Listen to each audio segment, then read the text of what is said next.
Esa es la gratitud, Señor, que vence. La de un corazón, Señor, que puede seguir cantando. Porque, Señor, tiene en su mente una victoria más grande que nuestras derrotas, un poder más grande que nuestra debilidad, unas promesas más eternas que nuestros proyectos personales de vida. Eres tú, Señor, quien ha cumplido, cumplirá por siempre lo que has dicho, Señor. A ti, Señor, nos acercamos. A ti, Señor, aquel que es roca inconmovible, porque no hay otro lugar, Señor, donde deseemos o podamos fundar nuestro hogar. Estamos en el eterno.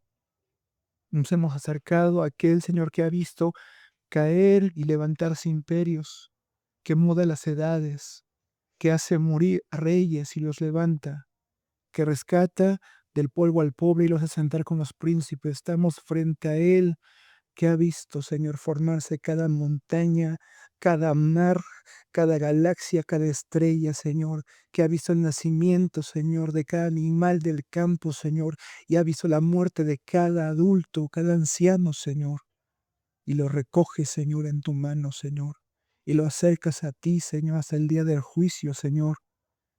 Nos acercamos a ti, Señor, fuente de vida, el que resplandece, Señor, el único que es desde el principio, el alfa y el omega, Señor. Nos acercamos a ti, Señor. Por tanto, como dice David, no temeré de lo que me pueda hacer el hombre, Señor. Por tanto, no temerá mi corazón, aunque contra mí se levante guerra, yo estaré confiado, dice tu palabra en el Salmo 27. Hemos estado aquí, Señor, quizás sin percibir quién está a nuestro lado, Señor, quién eres tú. Hoy, Señor, en el momento de aflicción, nos acercamos y encontramos lo que necesitamos para continuar y descansamos en que tú tienes en nuestras vidas en tu mano y nadie es capaz de arrebatarlas de ti. En el nombre de mi Señor Jesús. Amén. Amén. Les invito, hermanos, hermanas, que abran la palabra de Dios en el libro de Efesios al capítulo número 4. Efesios capítulo 4. Capítulo 4, estamos ya en el final del capítulo 4, versículo 17. 17.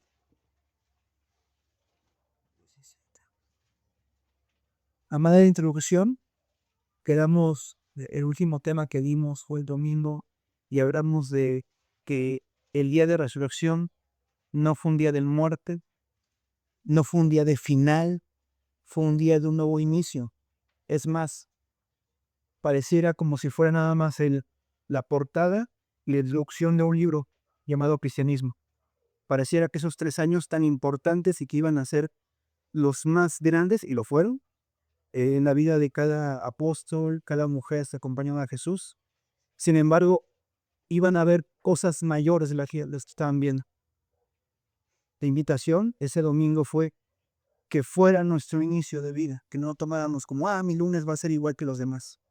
Dice la palabra de Dios, Jesús dijo que las angustias del mundo hacen que la semilla se ahogue.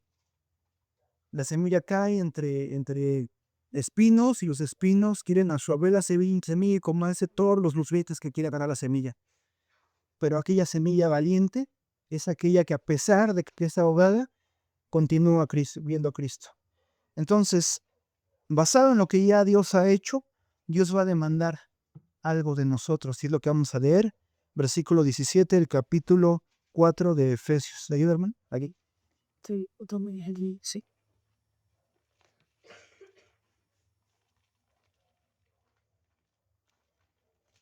Gálatas y Efesios. Efesios 4, 17. Efesios 4, 17 dice de la siguiente forma. Esto pues digo y requieren el Señor, que ya no andéis como los otros gentiles que andan en la vanidad de su mente, teniendo el entendimiento entenebrecido, ajenos de la vida de Dios por la ignorancia que en ellos hay, por la dureza de su corazón, los cuales, después que perdieron toda sensibilidad, se entregaron a la lascivia para cometer con avidez toda clase de impureza. Oramos. Padre eterno, tú demandas cosas de nosotros. Pero Señor, si recordamos esa lista que tenemos en la puerta, o teníamos en la puerta, tú has hecho muchas más cosas por nosotros. Tu yugo es ligero, nos pide solamente ser felices con tu espíritu en nosotros. No es obvio para nuestros ojos, porque estamos tan acostumbrados a vivir mal, a hacer lo malo. Pero Señor, tus mandamientos son deleite. Tus mandamientos no son gravosos comparados con la cara de que llevábamos. Hoy queremos que seamos alumbrados en medio de los problemas que vivimos, que seamos alumbrados por tu palabra. En el nombre de mi Señor Jesús. Amén. Dice Pablo, esto pues digo y requiero del Señor, que ya no andéis como los otros gentiles, que andan en la vanidad de su mente. En la introducción que hicimos de hechos de la condición en que vivían los éfesos, era una donde el culto a Diana era muy tentado económicamente, pero también en poder mágico inclusive. Había hechiceros en Éfeso. Y aquí Pablo está diciendo por inspiración del Espíritu Santo, ya no quiero que anden como los otros gentiles, que andan en la vanidad de su mente. Vanidad, hay un libro que repite muchas veces vanidad, que es el libro de Eclesiastés. Habla que vanidad es algo como el humo, que aparentemente te nubla la vista, aparentemente tiene la capacidad de hacer que no veas lo demás, pero si esperas un momento, si llega un poco de viento, lo desvanece. Bueno, eso es algo vano, algo que aparenta, pero rápidamente se desvanece. Alguien que funda su esperanza en algo que es vano, pues perderá todo. No, pues yo compré este humo. Hay un GIF muy tierno, pero triste también. Le dan a un mapache un algodón de azúcar. Los mapaches tienen una característica muy curiosa. Hay un tipo de mapache que se llama mapache lavador. El mapache lavador siempre se lava sus manitas cuando recibe algo para comer. Es su costumbre. Va a un charquito y se lava las manitas. ¿Qué pasa cuando el mapache lavador va al charquito y moja sus manitas con el algodón de azúcar? ¿Qué pasará? El algodón se disuelve. De hecho, es muy triste porque el pobre mapachito no entiende qué está pasando. Tenía una bolita de azúcar y ya desapareció. Así es el hombre que pone su esperanza en las cosas vanas. ¿Qué pasó aquí? Yo confiaba en mi trabajo de miles de dólares, ¿no? Que me costó mi fidelidad a mi esposa y a mis hijos en mi iglesia. Y de repente no sabemos y se desvanecen las cosas. Por eso Pablo dice, no quiero que anden como los otros gentiles, que inviertan su dinero, en este caso en templecillos de Diana, figuras de Diana, o que inviertan su dinero en libros de hechicería, que es la costumbre de los Efes. O inviertan su dinero en comprarte un montón de material de arcilla y de plata principalmente, para hacer figuritas de Diana. Hay gente que basa su seguridad en ese tipo de cosas. Pero dice nuevamente, no quiero que hablen con los demás gentiles como sus paisanos de su tierra, que andan en vanidad de su mente. Más adelante dice, teniendo el entendimiento entenebrecido. Hay tinieblas en su mente, ajenos a la vida de Dios por la ignorancia que en ellos hay, por la dureza de su corazón. Hay dos cosas, ignorancia y dureza. Y lo peor no es la ignorancia, de hecho, porque la ignorancia, según este verso, tiene una fuente. O sea, no eres ignorante, en el contexto de esta enseñanza, no es ignorante por las circunstancias que te haya pasado, sino porque no quieres aprender, porque tu corazón está endurecido, porque has decidido no ir hacia la luz. Es decir, tan fácil es, realmente es muy sencillo, conocer de Dios, porque Dios se ha ofrecido a sí mismo para que le conozcamos. Pero el hombre decide cerrarse, decir yo puedo ser el dueño de mi vida, y es decir, no somos ignorantes porque las cosas que nos pasaron, sino porque en este caso decidimos ser ignorantes, decidimos taparle sus ojos. Hay una realidad clara y hacemos como que no vemos, porque no nos conviene, porque si empezamos a admitir que hay una realidad real y no es la que yo estipulo, me va a estar en mi contra, porque no puedo yo alinear la voluntad de Dios a mi voluntad. Entonces, esto es por la dureza del corazón, los cuales esos gentiles, después de que perdieron toda sensibilidad, Es decir, todo afecto, todo cariño, acto de misericordia. Una vez que el hombre que se ha entregado lo de su corazón ha perdido sensibilidad y cariño incluso a su familia, a la naturaleza, al trabajo, a la infancia, se entrega en lascivia para cometer con avidez toda clase de impureza. Esa parte, esos dos versículos desarrolla quizás más ampliamente el libro de Romanos, los dos primeros capítulos. Cómo el hombre se vuelca sobre las cosas creadas, después de que perdió todo afecto natural, empieza a ir en lascivia, es decir, lujuria y desordenada, contra todo, haciendo todo tipo de impurezas. En Romanos nos dice que hombres con hombres, mujeres con mujeres. En Romanos nos dice que aquel hombre que decide inclinarse ante las cosas antes que a Dios, hay un paso solamente para hacer ese tipo de cosas. Es lo siguiente: los demás gentiles, los demás en Éfeso, están habituados a vivir ese tipo de vida y están entenebrecidos, han perdido sensibilidad. De hecho, Roma, en esta última parte de lo que se conoce como el Imperio Romano, así fuerte, después se ha convertido en algo muy distinto, más haciendo alianzas, sobreviviendo apenas para continuar. Pero en esa parte que aún sigue siendo fuerte, hay una decadencia moral brutal. ¿De qué punto? Y muy parecida a la Naruto. ¿De qué punto? Actualmente, si la mujer quiere tener hijo, va. Pero si no quiere, va y aborta, ¿no? Ahí en la época romana era lo mismo, pero al revés, era el papá. La mamá llegaba, la mamá, bueno, la esposa llegaba, y hablo de la esposa, ¿no? No hablamos ni siquiera que la sirvienta, que también se daba, o alguna, no sé, alguna prostituta que haya contratado este padre de familia romana, que también se daba mucho. Llegaba la esposa con su hijo recién parido y lo ponía a los pies del papá. El papá examinaba y según criterios que él se inventaba, él decía, ¿sabes qué? ¿Lo quiero o no lo quiero? Si no lo quería, bueno, lo tiraban a la basura. Había un vertedero para tirar. O sea, ni siquiera era para matarlo al momento, que hubiera sido incluso un poco más humano, ¿no? De que verlo agonizar, de que sufriera. No, allá quedaba, ¿no? Si él decidía, era la decisión. ¿Qué tan corrompida estaba la sociedad? Pues el Coliseo Romano, ustedes han escuchado del Coliseo Romano, y han visto a lo mejor películas de gladiadores en el Coliseo.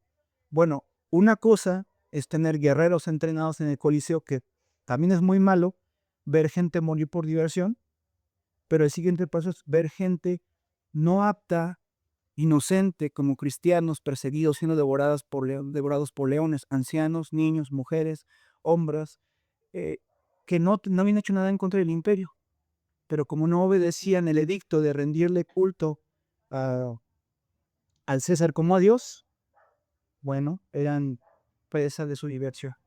Entonces fíjense cómo el hombre que pierde la vista a Dios, que endurece su corazón, se desensibiliza, pierde todo afecto natural, y lo siguiente es cometer todo tipo de impurezas, entregándose a la lascivia para cometer con avidez toda clase de impureza. Versículo 20. Mas vosotros no habéis aprendido a ser Cristo. Mas vosotros, Efesios, que a lo mejor nacieron como gemelo de otra persona que está en este tipo de pecados, no son iguales que ellos.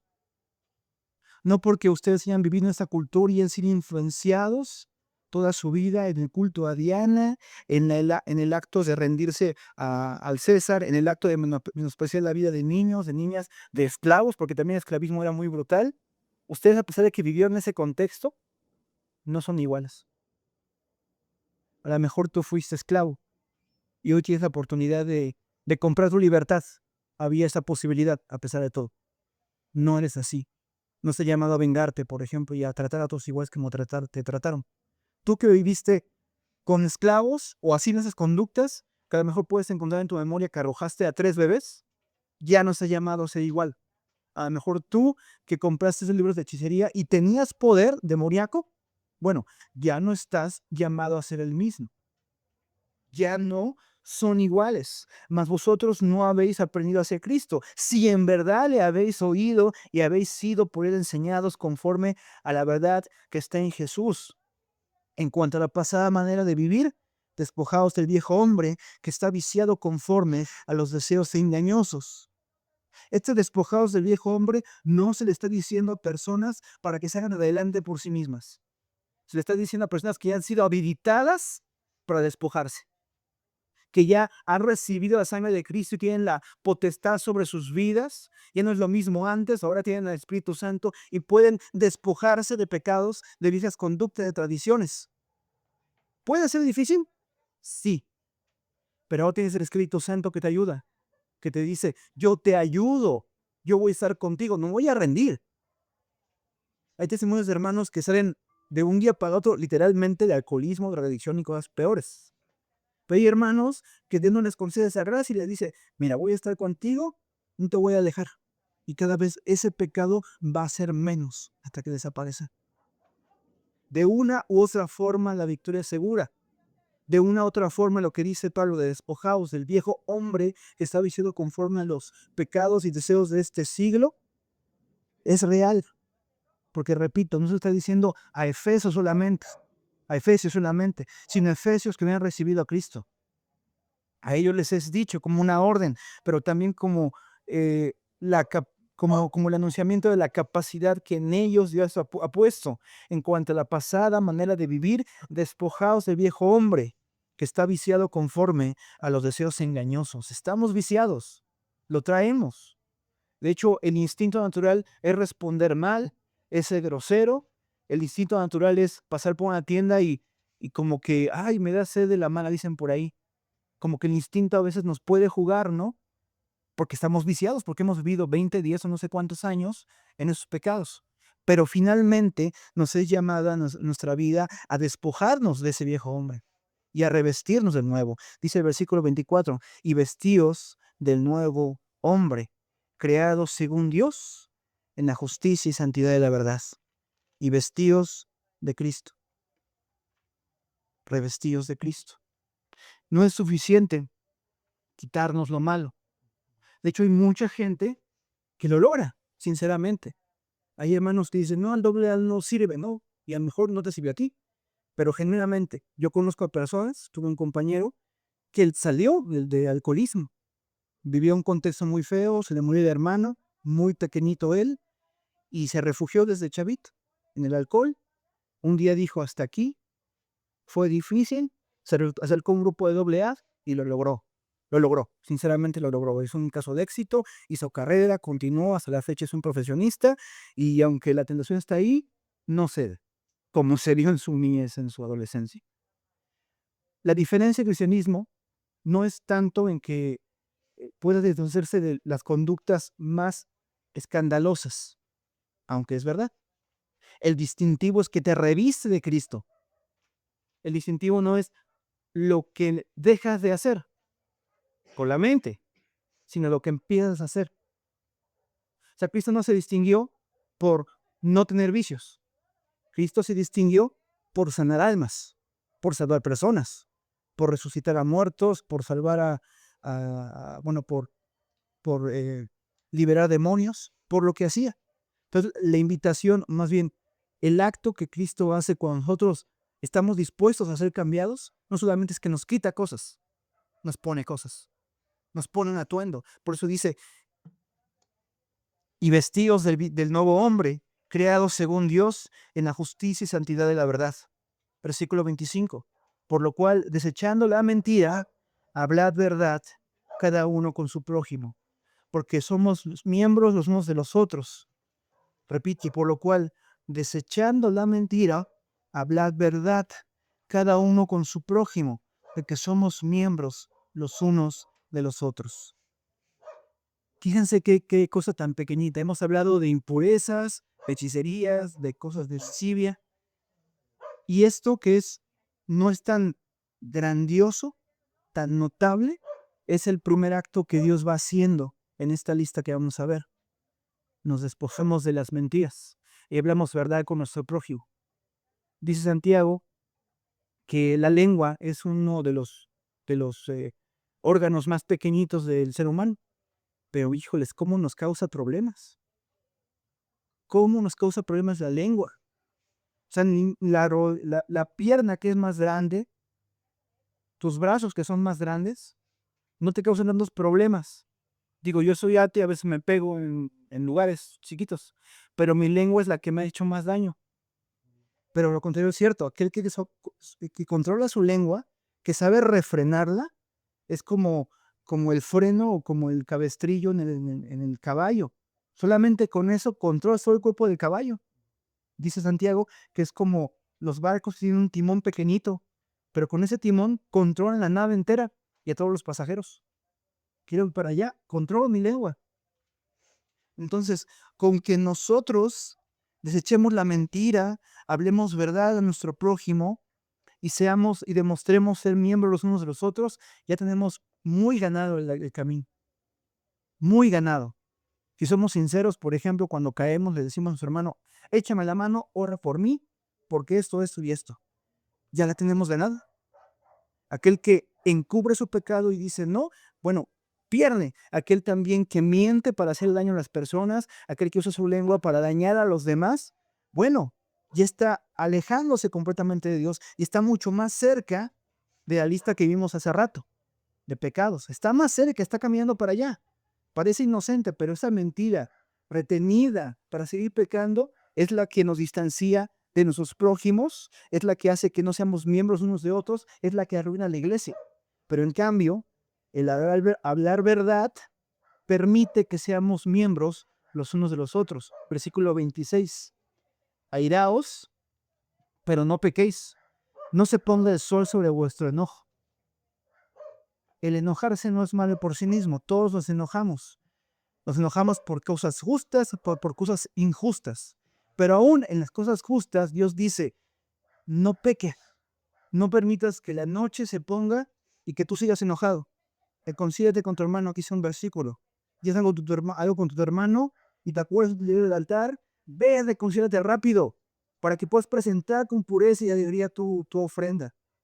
El texto dice, airaos, pero no pequéis. Enójate, porque hay cosas que valen la pena enojarse. Hace tiempo tuve una discusión con un señor que dejó la fe porque estaba muy sentido con Dios porque se enojaba. Porque la Biblia dice que se enoja a Dios y efectúa juicios sobre personas. Yo le demostré con la palabra que sí, Dios se enoja, pero su enojo dura poco, en cambio su misericordia se extiende por generaciones.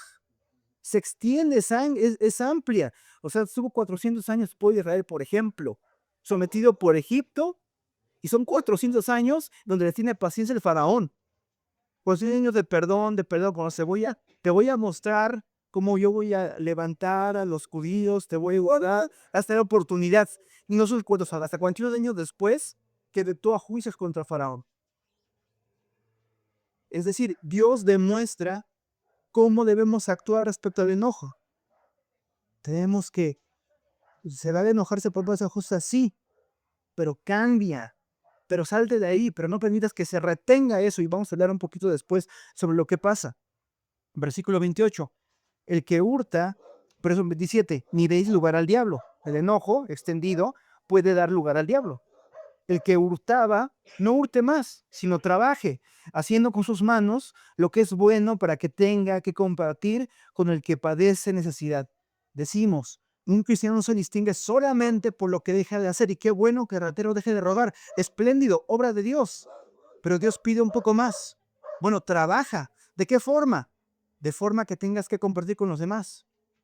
Es decir, lo que Dios busca es una excelencia. No solamente, y eso dice, bueno, que un hombre provea para los suyos, que una mujer provea para su familia, que ya es excelente, ya es, sinceramente, para esos tiempos es lo que separa, puede ser una gran diferencia entre mucha población.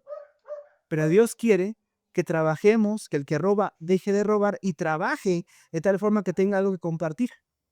Hermanito, corazón, no tengo mucho, pero hicimos un guisado, hicimos una carnita asada, hicimos una empanada, papas, en nombre del Señor.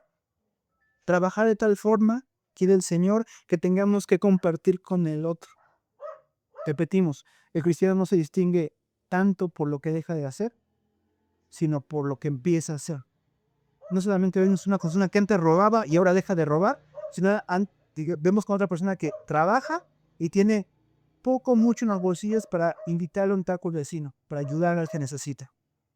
Ninguna palabra, versículo 29, ninguna palabra corrompida salga de vuestra boca, sino la que sea buena para la necesaria edificación, a fin de dar gracia a los oyentes. Palabras corrompidas. ¿Qué será una palabra corrompida?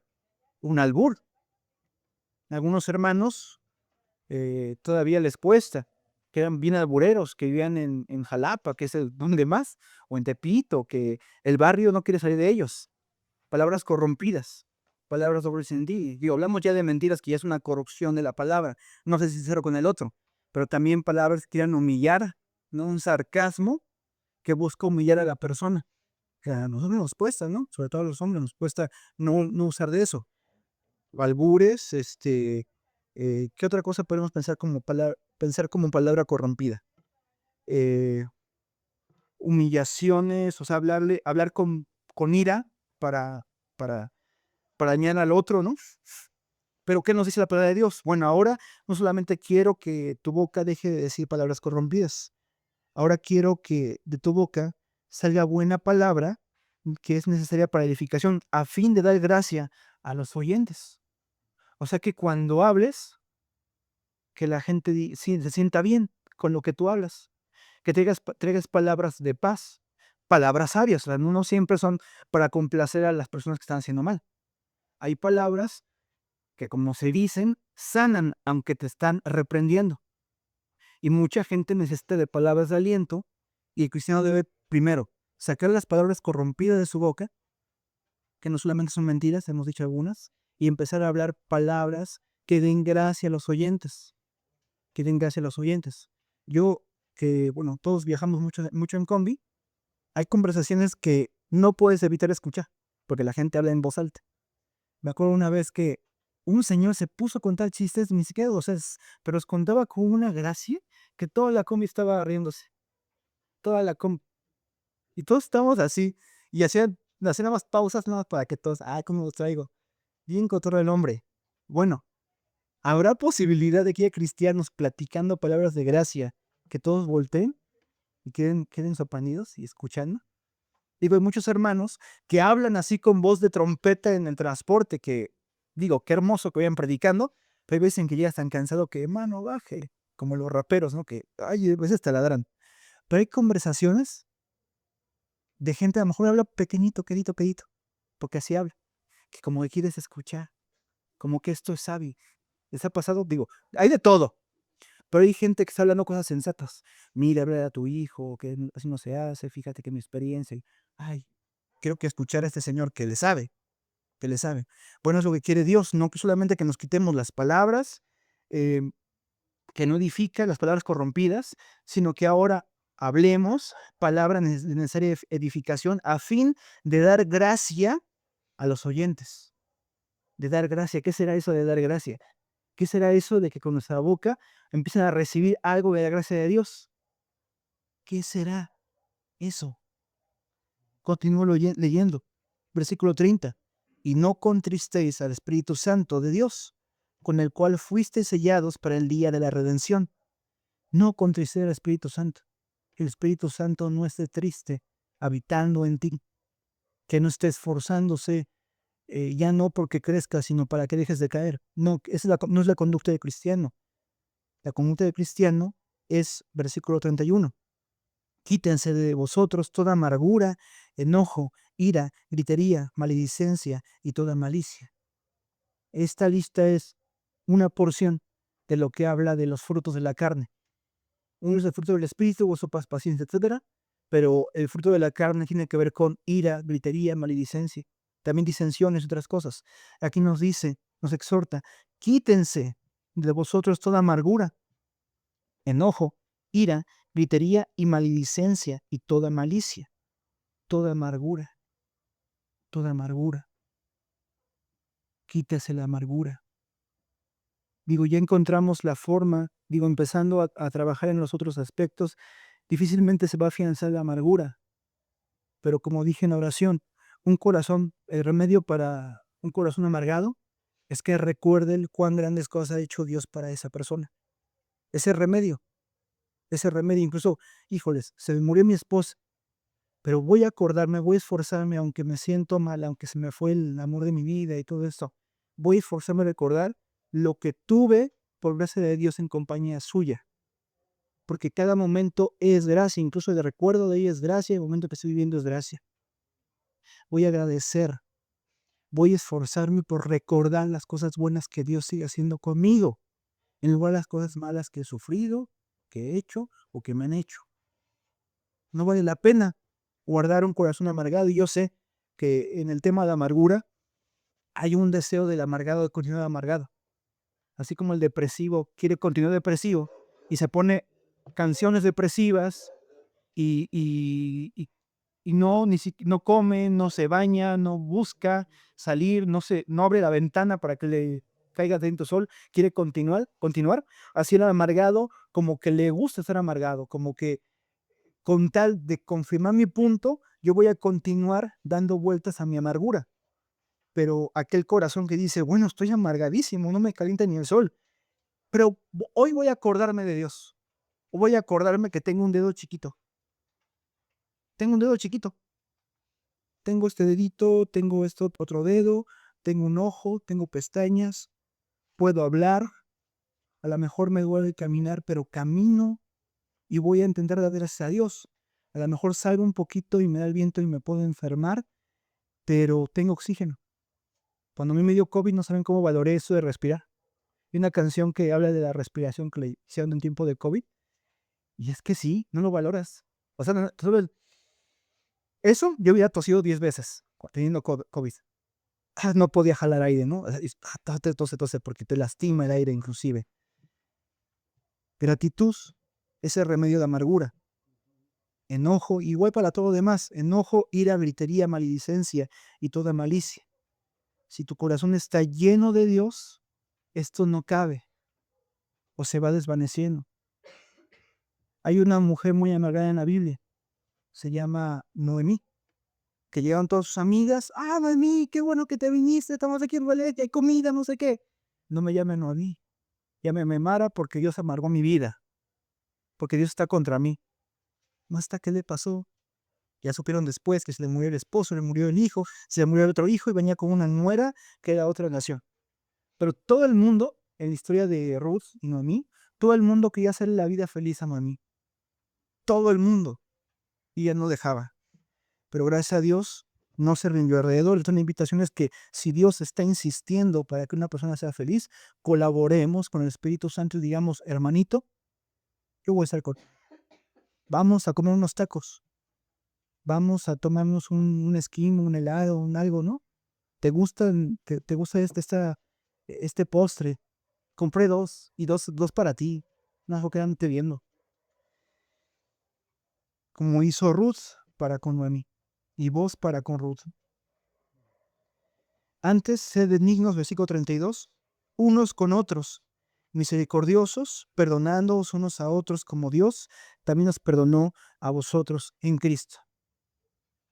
Otro remedio para la amargura, es lo que dice ese texto.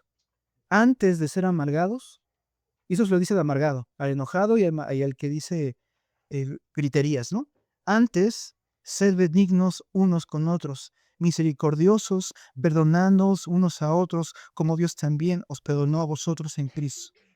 Otra buena forma de quitarnos de ese estado mental es yendo con el que está necesitando y ofrecer algo. En ese trayecto en que uno ayuda, se da uno cuenta, Dios pone un corazón distinto en nosotros, uno nos dice, hijo mío, no estás tan mal como creías, hay personas que están pasando la peor, pero te voy a dar un corazón que aguante lo que estás viviendo y también aguante lo que está viviendo tu prójimo. Como si Dios cuando tú reconoces que hay más personas, te alimenta, te da fuerzas. ¿No le dijo Elías, hay 700 que no han doblado rodilla a los Baales? Y Elías estaba cayéndose de miedo por lo que le estaba pasando. Pero cuando escucha eso, en cuanto ve el pan que se le ofrece, en cuanto ve el descanso que se le da, la presencia de Dios, todo eso le llena para continuar su camino. Ve, porque largo camino te queda. Tienes que ir así, así, así, así. También ayuda mucho. Eso lo puedo decir por experiencia. Cuando uno está en ese estado, amargura, gritería, maledicencia, pero alguien te dice, ve y ayúdale a esa persona. Haz esto. Tiene hambre tu hermano, tiene hambre alguien, frite un huevo. Bueno, empiezas, ¿no? Empieza un poquito. Sé que es difícil, que no siempre la gente que tú le vas a servir nos devuelva el cariño, pero por lo menos Dios, a través de ese esfuerzo que hagamos, también nos va a quitar iras, maledicencias, veterías y malicia. Solamente voy a leer los primeros 2 versículos del siguiente capítulo y cerramos como conclusión a lo que hemos leído. Versículo 1 del capítulo 5. Sed, pues, imitadores de Dios como hijos amados, y andad en amor como también Cristo nos amó y se entregó a sí mismo por nosotros, ofrenda y sacrificio a Dios en olor fragante. De esta forma podemos resumir todo. Porque quien hizo todo lo que hemos descrito fue Cristo por nosotros.